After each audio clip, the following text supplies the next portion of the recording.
Hai Sobat Remaja, apa kabar kalian di rumah? Semoga semua dalam keadaan sehat dan baik ya. Udah siap belum buat memulai kebaktian?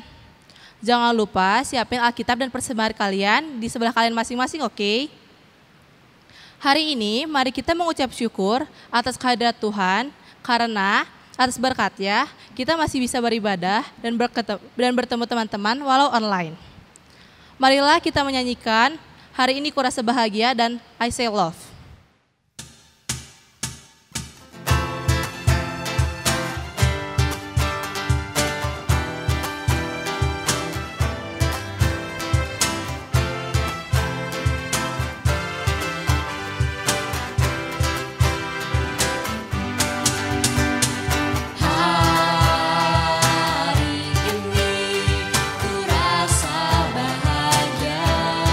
Berkumpul bersama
Pertolongan kita adalah dari Tuhan yang menjadikan langit dan bumi.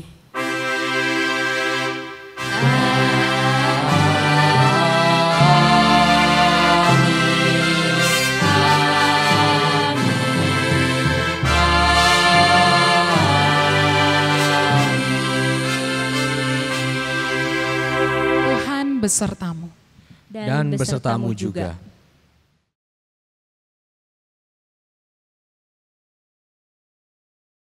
Everybody need some love gak sih? Bener dong, semua orang pasti butuh cinta. Semua orang butuh kasih sayang juga. Apapun latar belakang kita, dari mana kita, kaya, miskin, atau apapun latar belakang dan keadaan kita pasti butuh cinta. Itulah mengapa Yesus hadir di dunia, datang dan membuktikan cinta yang begitu besar kepada kita, dan mengajak kita sebagai murid-muridnya dan seluruh orang percaya untuk memberitakan kabar baik ke seluruh dunia. Dalam kebaktian hari ini, kita mau merenungkan dan belajar bagaimana kita menjadi pembawa kabar baik itu. Dalam Kisah Para Rasul 1 ayat 8 tertulis, "Tetapi kamu akan menerima kuasa kalau Roh Kudus turun ke atas kamu, dan kamu akan menjadi saksiku di Yerusalem dan di seluruh Yudea dan Samaria dan sampai ke ujung bumi." Marilah kita menyanyikan Ku Diberi Kuasa.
Selama kita hidup, kita tidak terlepas dari kesalahan yang kita perbuat.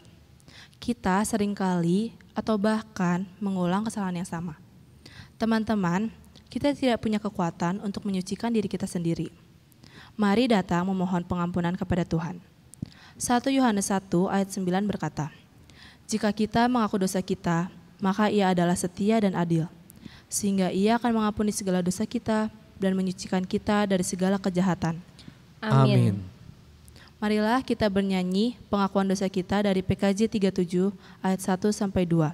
Bila ku renung dosaku.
Teman-teman diundang untuk bangkit berdiri. Anugerah pengampunan diberikan Allah kepada setiap kita yang dengan rendah hati mau mengakui segala dosa dan bertekad untuk memperbaiki diri. Efesus 1 ayat 7-8 berkata, sebab di dalam Dia dan oleh darahnya kita beroleh penebusan, yaitu pengampunan dosa menurut kekayaan kasih karunia-Nya, yang dilimpahkannya kepada kita dalam segala hikmat dan pengertian. Demikian berita anugerah dari Tuhan. Syukur kepada Allah. Marilah kita menyanyikan nyanyian syukur kita dari KJ 36 ayat 1-2, dihapuskan dosaku.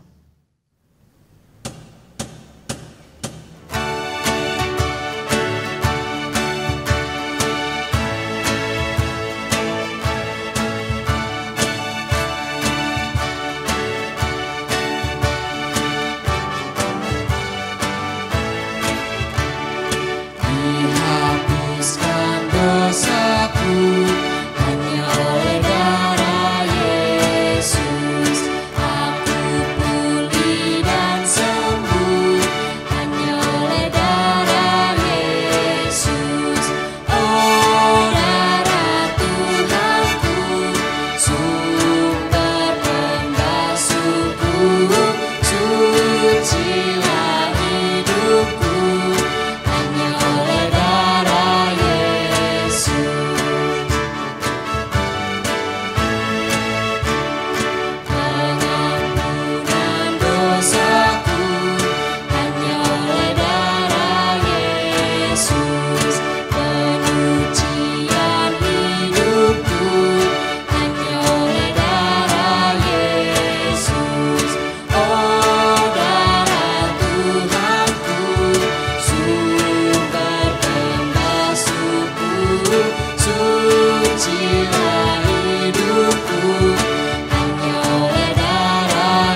Rekan-rekan remaja sekalian, sebelum kita membaca bagian dari firman Tuhan yang akan kita renungkan, mari kita bersama-sama bersatu di dalam doa.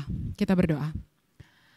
Tuhan yang maha baik, yang kami kenal dalam Kristus Yesus, terima kasih untuk hari yang baru. Dan di kesempatan ini kami akan membaca sebagian dari firman Tuhan yang menjadi perenungan kami. Kami memohon Roh Kudus Tuhan yang boleh memimpin kami semua satu persatu untuk boleh mengerti dan punya keberanian untuk melakukannya dalam kehidupan kami. Terima kasih Tuhan, di dalam Kristus kami berdoa. Amin. Rekan-rekan remaja, mari sama-sama kita buka Alkitab kita dari Kisah Para Rasul 1 ayat 6 sampai ayat yang ke-8. Dari Kisah Para Rasul 1 ayat 6 sampai yang ke-8. Kita akan membacanya. Rekan-rekan remaja dapat mengikuti pembacaannya dari rumah masing-masing. Yesus terangkat ke sorga. Maka bertanyalah mereka yang berkumpul di situ, Tuhan, maukah engkau pada masa ini memulihkan kerajaan bagi Israel? Jawabnya, engkau tidak perlu mengetahui masa dan waktu yang ditetapkan Bapa sendiri menurut kuasanya. Tetapi kamu akan menerima kuasa kalau Roh Kudus turun ke atas kamu, dan kamu akan menjadi saksiku di Yerusalem dan di seluruh Yudea dan Samaria dan sampai ke ujung bumi. Demikianlah pembacaan Alkitab. Berbahagialah mereka yang mendengar firman Tuhan dan yang melakukannya. Haleluya. Haleluya.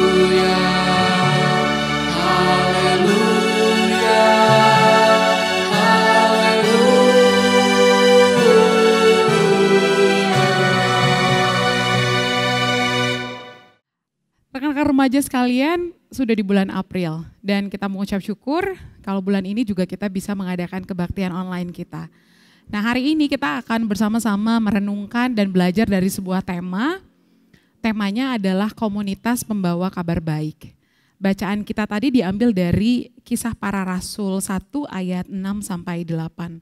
Nah, teman-teman semua, kalau misalnya kita mau menyadari bahwa setiap hari sebenarnya kita digempur oleh begitu banyak kabar, ya, begitu banyak berita, begitu banyak news. Ayo sama-sama kita coba, mungkin kita bisa cek dari gawai kita, kalau misalnya kita mau cek sama-sama kabar hari ini. Semua bisa cek di line-nya ya. Kalau di line today, hari ini mungkin beda nanti ya dengan teman-teman karena tappingnya sudah 1 minggu lebih awal. Ada kisah tentang perceraian, ada kisah tentang vaksin, ada berita tentang pemakaman dari Prince Philip, ada juga tentang berita kematian, ada begitu banyak berita setiap harinya teman-teman kalau kita mau lihat dan kita mau dengar. Nah, bacaan kita hari ini bicara tentang komunitas pembawa kabar baik. Kabar apa yang kita bawa? Kabar apa yang kita bagikan? Kisah kita hari ini di Kisah Para Rasul 1 ayat 6 sampai 8 itu bicara tentang konteks yang berbeda. Konteksnya itu adalah ketika Yesus mati dan kemudian dia bangkit dan kemudian dia dikatakan di Kisah Para Rasul 1 itu selama 40 hari Yesus memperlihatkan dirinya kepada murid-murid dan dia bicara berulang kali tentang kerajaan Allah. Apa yang disampaikan Yesus adalah sebuah pesan. Ya, apa yang disampaikan Yesus kepada murid-murid adalah sebuah pesan, sebuah kabar. Bukan hanya dari apa yang Yesus sampaikan, tapi sebenarnya dari bagaimana Yesus hidup.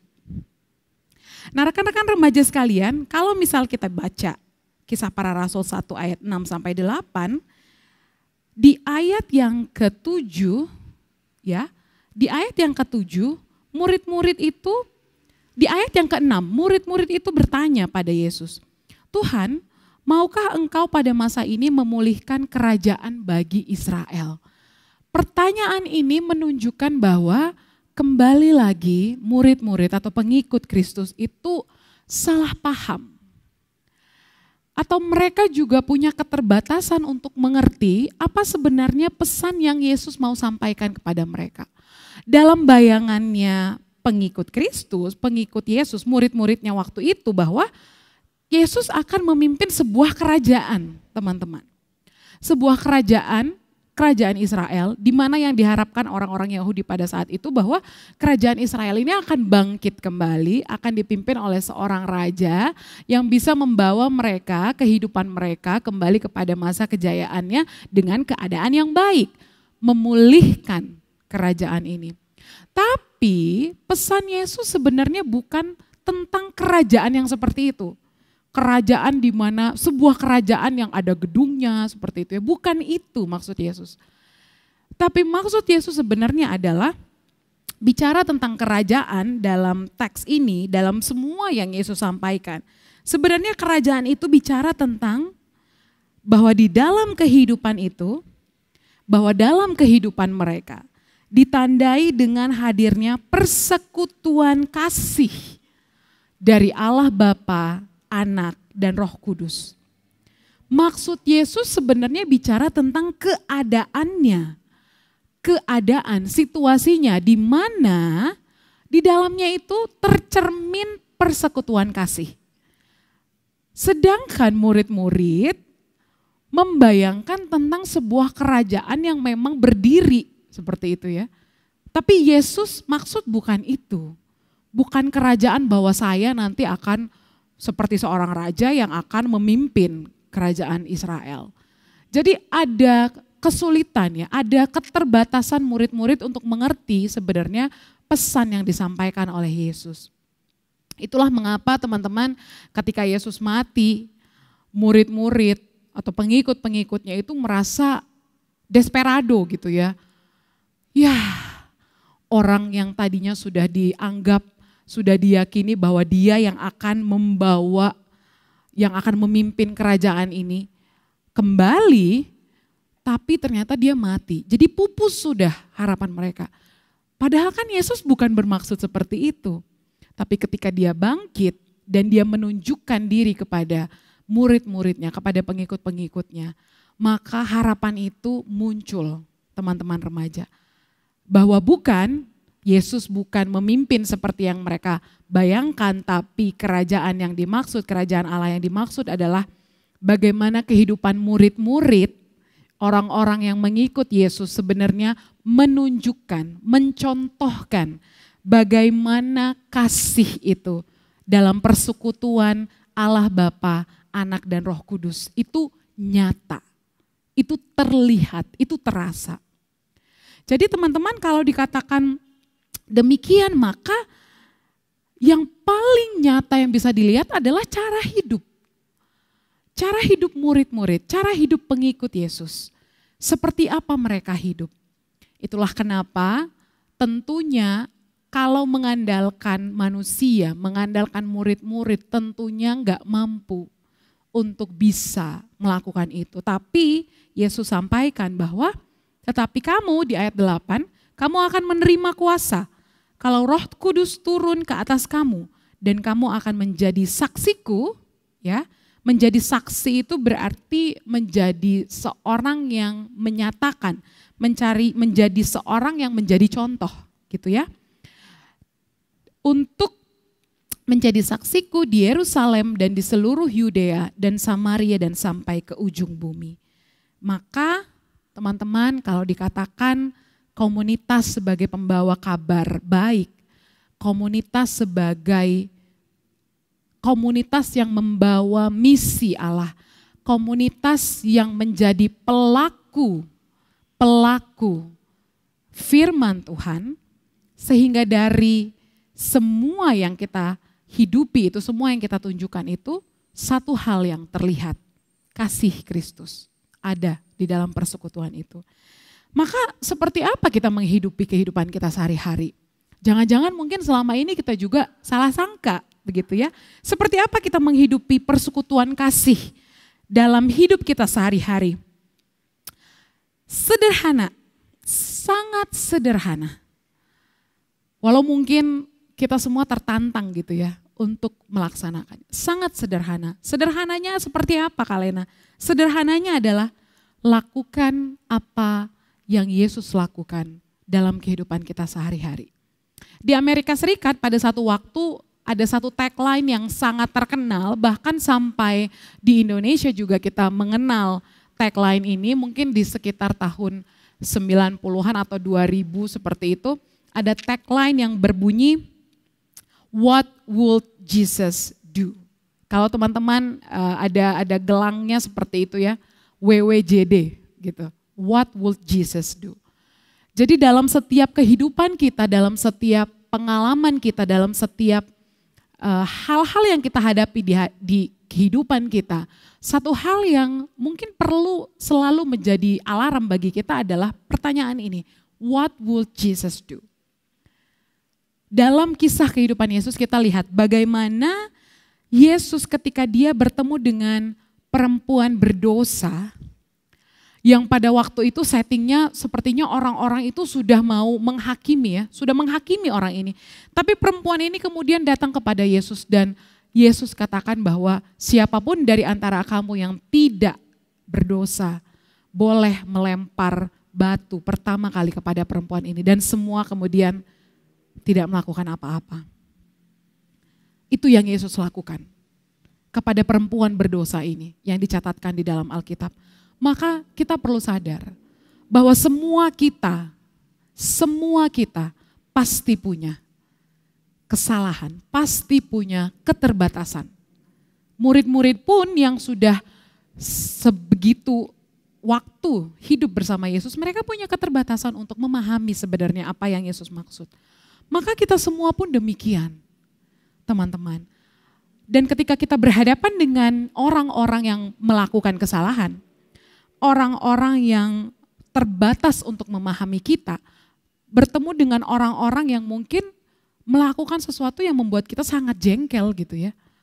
Seperti apa kita merespon orang ini? What would Jesus do?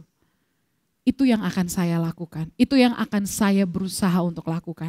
Teman-teman, ketika Yesus berhadapan dengan seorang buta, Yesus memegang matanya dan memberikan kesempatan untuk melihat.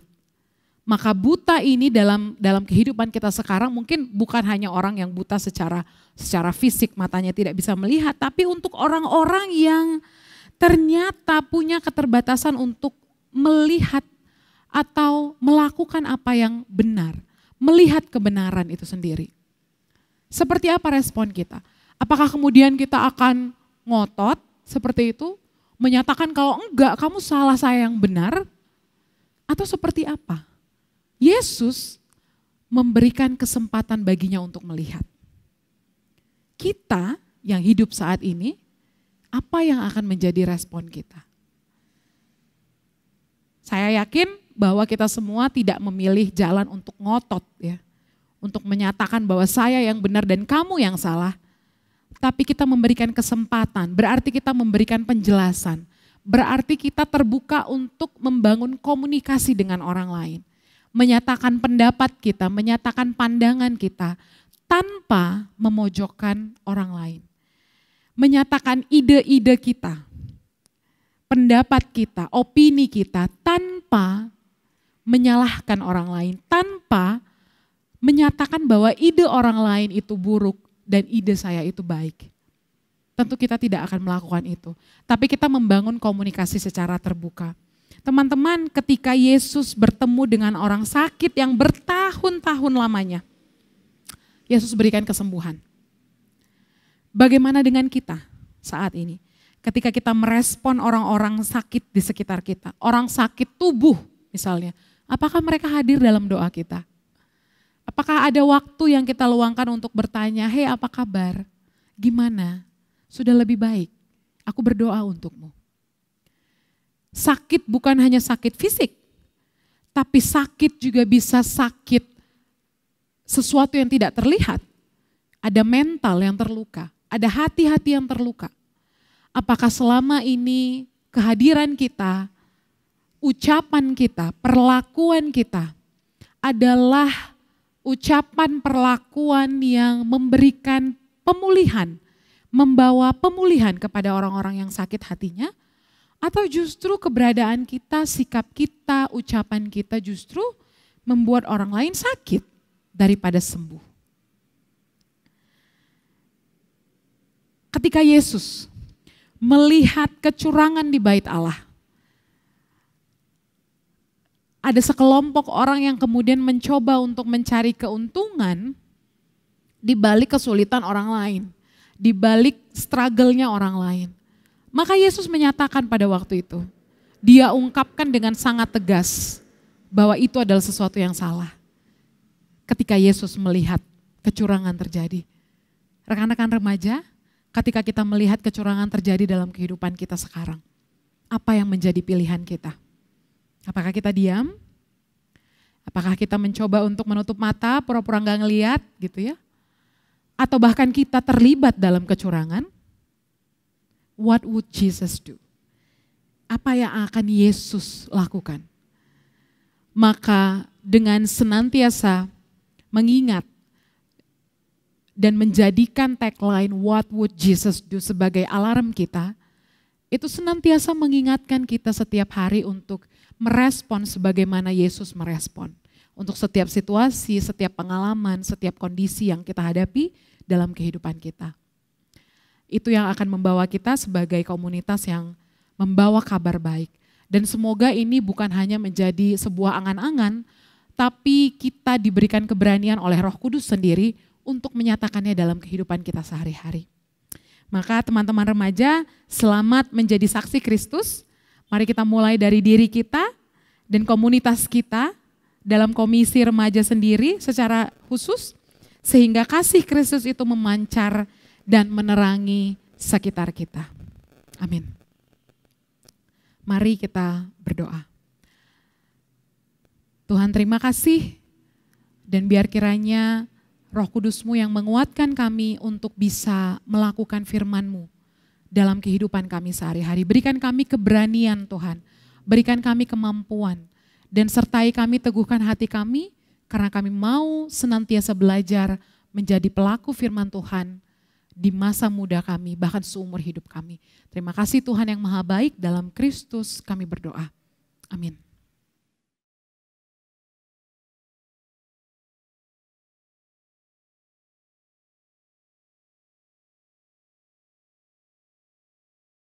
Marilah kita menghayati kesatuan iman kita dengan semua orang percaya di seluruh dunia, sejak zaman dahulu, kini, dan yang akan datang, dengan mengucapkan pengakuan iman rasuli demikian. Aku percaya kepada Allah, Bapa yang Maha Kuasa, Khalik langit dan bumi, dan kepada Yesus Kristus, anaknya yang tunggal Tuhan kita, yang dikandung dari Roh Kudus, lahir dari anak darah Maria, yang berita sengsara di bawah pemerintahan Pontius Pilatus, disalibkan, mati dan dikuburkan, turun ke dalam kerajaan maut. Pada hari yang ketiga, bangkit pula dari antara orang mati, naik ke surga, duduk di sebelah kanan Allah, Bapa yang Maha Kuasa, dan dari sana Ia akan datang untuk menghakimi orang yang hidup dan yang mati. Aku percaya pada Roh Kudus, gereja yang kudus dan persekutuan orang kudus, pengampunan dosa, kebangkitan orang mati, dan hidup yang kekal. Amin.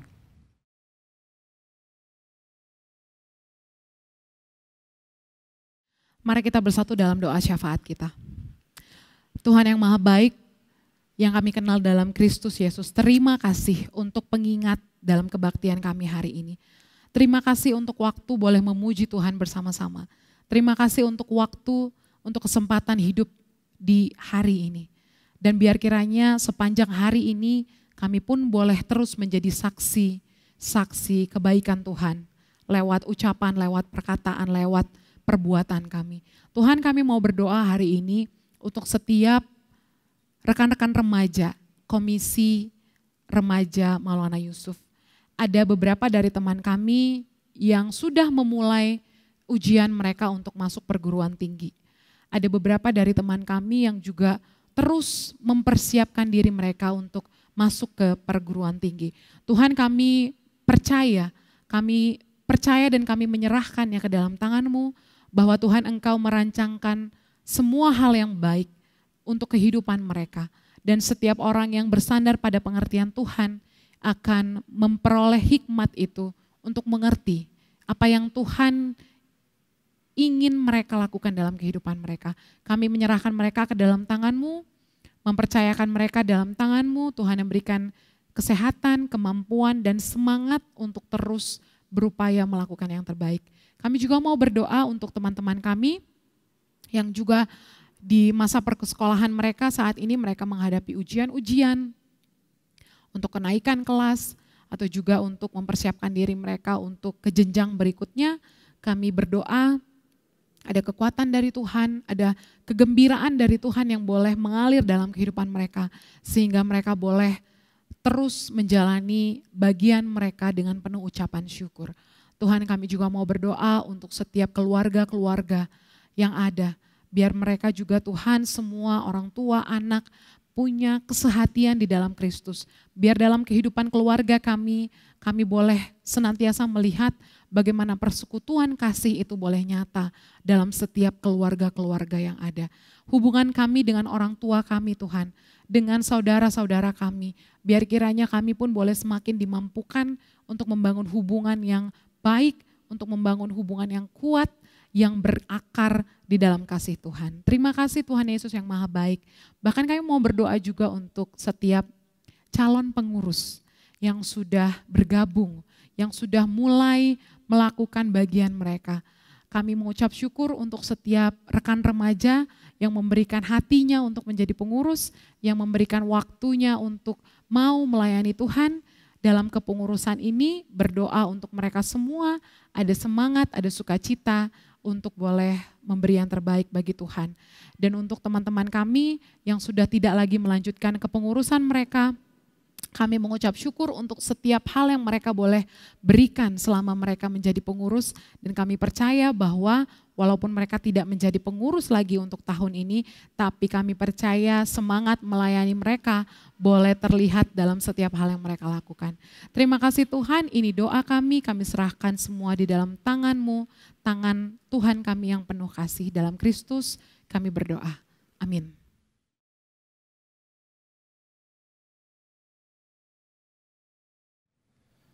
Tuhan telah memberikan begitu banyak hal dalam hidup kita, berkat-Nya yang tak terhitung jumlahnya. Untuk itu, marilah kita menaikkan syukur kepada-Nya melalui persembahan. Dalam 2 Korintus 9 ayatnya yang ke-7 tertulis, hendaklah masing-masing memberikan menurut kerelaan hatinya, jangan dengan sedih hati atau dengan paksaan, sebab Allah mengasihi orang yang memberi dengan sukacita.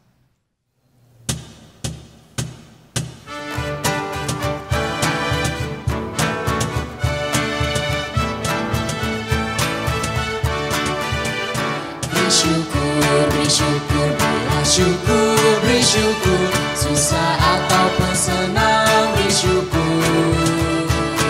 Panjatkan doamu sepenuh hatimu, kasih-Nya Yesus jadi milikmu.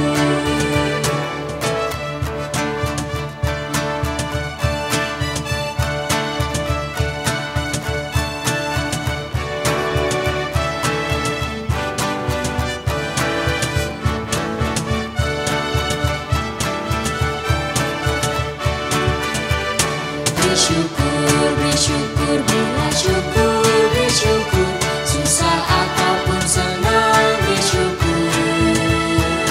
Panjatkan doamu sepenuh hatimu, kasih-Nya Yesus jadi milikmu. Mari kita bawa persembahan kita ke dalam doa. Mari kita berdoa. Tuhan Allah Bapa kami yang bertahta dalam kerajaan sorga, puji syukur dan terima kasih kami panjatkan kehadirat-Mu Tuhan atas berkat dan pimpinan-Mu kepada kami. Pada saat ini kami membawa sebagian dari berkat-Mu. Tuhan tolong berkati persembahan ini agar menjadi persembahan yang berkenan di hadapan-Mu. Kami berdoa juga untuk hamba-hamba-Mu yang akan mengelola persembahan ini Tuhan, sehingga dapat menjadi berkat dan hanya untuk kemuliaan nama-Mu saja. Terima kasih ya Tuhan, Hanya dalam nama Tuhan kami Yesus Kristus kami panjatkan doa ini. Amin.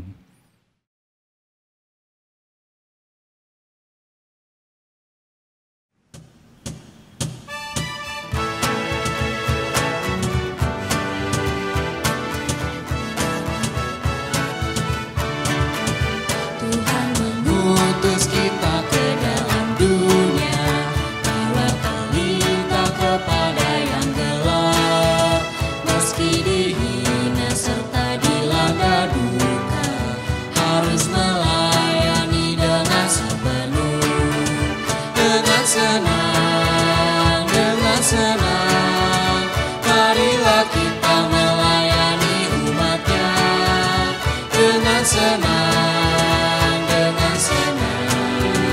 berarti kita memuliakan namanya.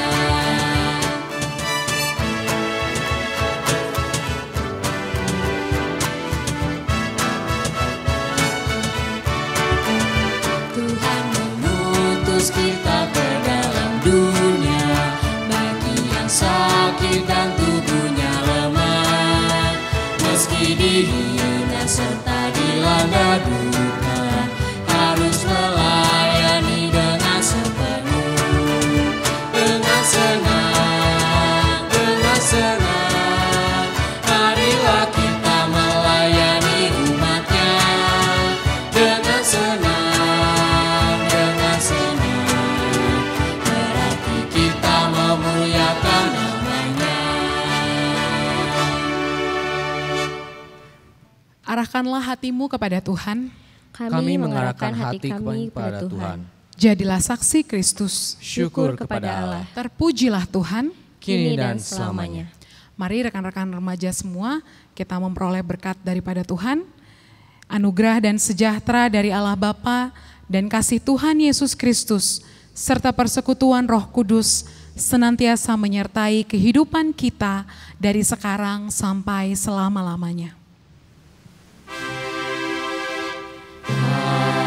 Haleluya, haleluya, haleluya, haleluya, haleluya,